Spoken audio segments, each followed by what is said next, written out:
ఏంటన్నా ఏ డౌట్స్ ఉన్నాయన్నావు? ఆ, అదే అంకుల్, మీరు సంఘ పెద్ద కదా. ఆ, సంఘ పెద్దని నియమించమని బైబిల్లో ఉందా లేదా అని అంతేనా? ఇంకో రెండు మూడు ఉన్నాయి అంకుల్. ఇది క్లియర్ చేస్తే అవి అడుగుతాను. తీతు ఒకటే ఇచ్చదు. నేను నీకు ఆజ్ఞాపించిన ప్రకారము నీవు లోపముగా ఉన్న వాటిని దిద్ది ప్రతి పట్టణంలోనూ పెద్దలను నియమించి నిమిత్తమే చూసావా, ప్రతి సంఘంలోనూ సంఘ పెద్ద నియమించబడాలి. సంఘ పెద్ద అన్నది సామాన్య విషయం కాదు. అపోస్తులు కూడా తమను తాము సంఘ పెద్దలుగా ప్రకటించుకున్నారు. ఆ, హ్మ్, ఓకే ఓకే అంకుల్. పెద్దల్ని బహుగా గౌరవించమని, సన్మానించమని కూడా రాయబడి ఉంది.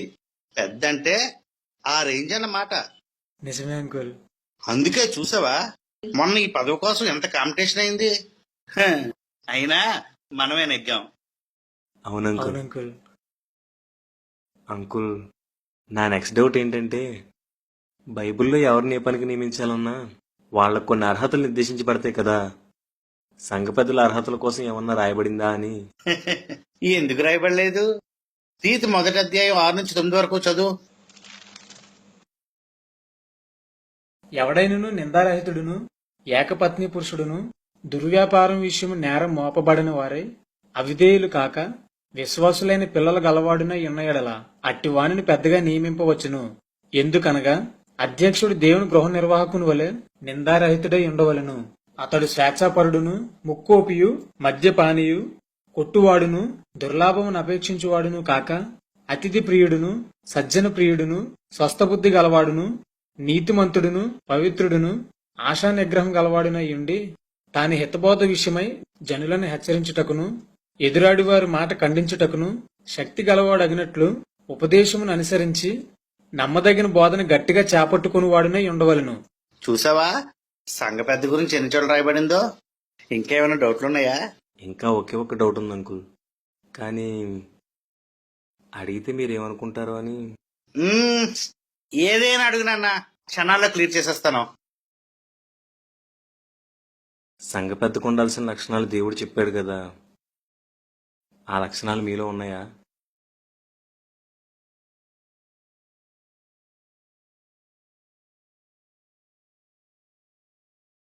చెప్పండి అంకుల్. సంఘ పెద్దలు నియమించమని బైబిల్ చెప్పడం లేదు. అర్హత గలవారిని సంఘ పెద్దలుగా నియమించమని బైబిల్ చెప్తుంది. మీలో ఆ అర్హతలు ఉన్నాయా? చెప్పండి అంకుల్. సంఘ పెద్దగా నియమించబడ్డ మీరు ఈ లక్షణాలు కలిగి ఉన్నారా? అంకుల్, నేను మీకంటే వయసులో చిన్నవాడిని. మీరు నా మాటలు పట్టించుకోవాల్సిన అవసరం లేదు.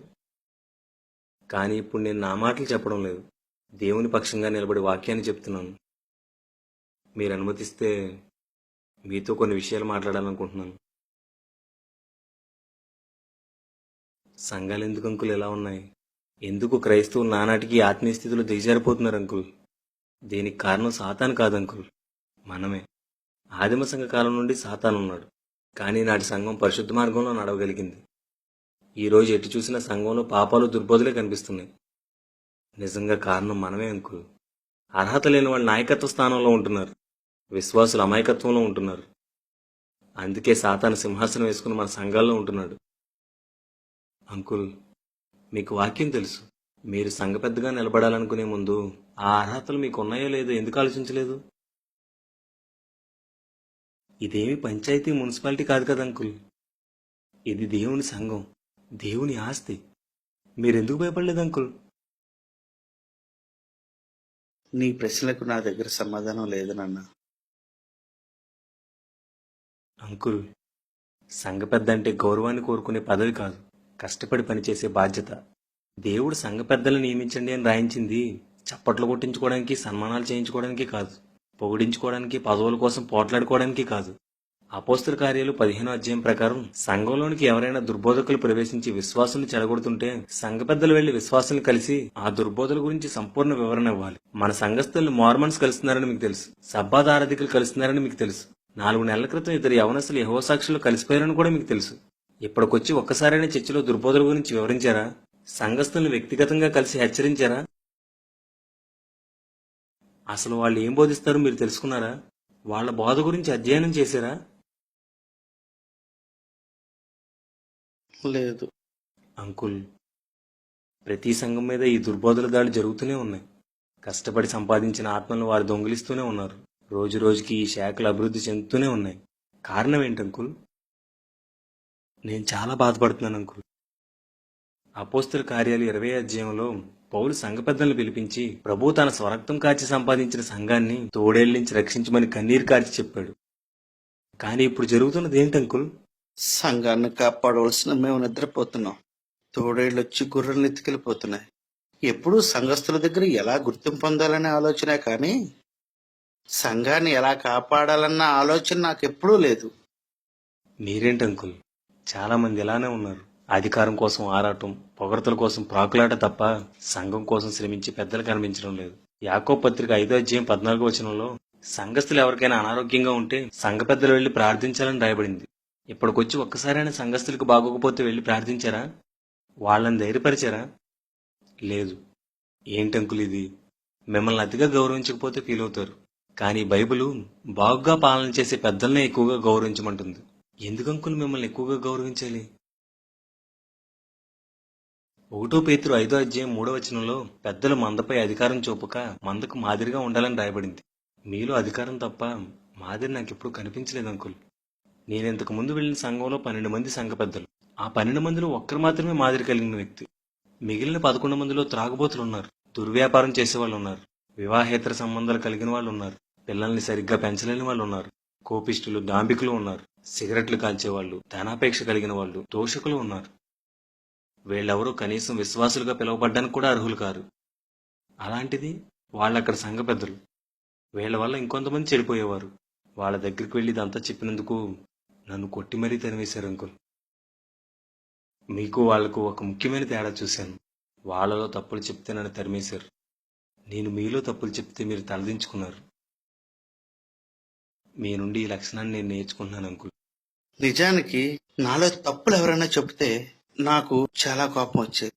కానీ నువ్వు మాట్లాడుతుంటే నాకు నోటంట మాట రావటం లేదు. నీ ద్వారా దేవుడే నాతో మాట్లాడాడు. ఇప్పటికి కూడా నేను మారకపోతే నాకు నరకం తప్పదు.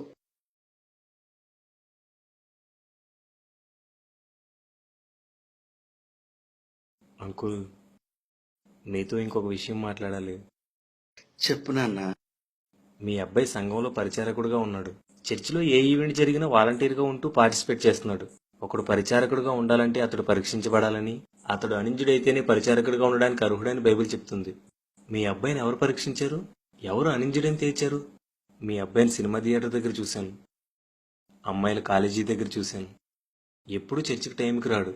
ఏ మూలన తగ్గింపు కనిపించదు. అలాంటి వాడిని పరిచారకుడిగా ఎలా నియమించారు అంకుల్? అందరూ అంతే అంకుల్. 1 తిమోతి 3వ అధ్యాయంలో ఎలాంటి వారిని పరిచారకులుగా నియమించాలో రాయించినా వాటిని ఎవరూ పట్టించుకోరు.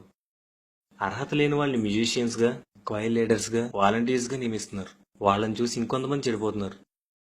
ఏదైనా ఆఫీసులో చిన్న ఉద్యోగం కావాలంటేనే అర్హతలు అడుగుతారు. అదే సంఘం విషయానికి వస్తే ఎవరైనా ఏదైనా చేయొచ్చు. ఏంటంకుల్ ఇది?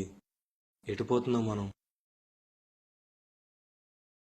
బైబిల్ కులం, ఆస్తి, చదువుని చూడదు, ప్రవర్తన చూస్తుంది.